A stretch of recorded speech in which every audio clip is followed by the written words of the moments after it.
আসসালামু আলাইকুম। প্রিয় ভাই ও বোনেরা, একদিন আমাদের নাম হবে মৃতদের তালিকায়। যে পৃথিবীতে এত প্রিয় ছিলাম সেখানেই সবাই আমাদের ভুলে যাবে। একবার ভাবুন, যে বিছানায় আরামে ঘুমাতেন সেখান থেকে একদিন আপনাকে তুলে নিয়ে যাওয়া হবে।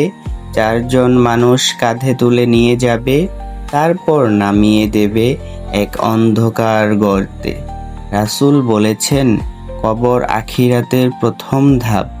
কেউ যদি এইখানে মুক্তি পায় তার পরের ধাপ সহজ হবে, আর কেউ যদি ব্যর্থ হয় তবে তার পরের ধাপ আরও কঠিন হবে। তিরমিজি হাদিস 2460। বন্ধুরা, কবরের ভেতর শুধু আমলই আমাদের সঙ্গী হবে।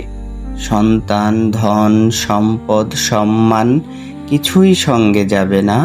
আল্লাহ তাআলা বলেন, তোমরা যা কিছুই করো আমি সবই জানি, আর আমি প্রতিদান দেব। তোমরা কবরের মধ্যেই প্রবেশ করবে।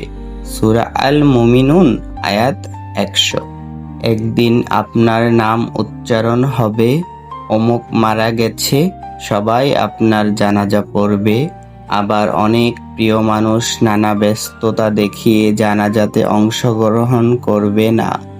তারপর মাটির নিচে নামিয়ে দেবে, আর মাটি চাপা পড়ার সাথে সাথেই শুরু হবে আসল যাত্রা।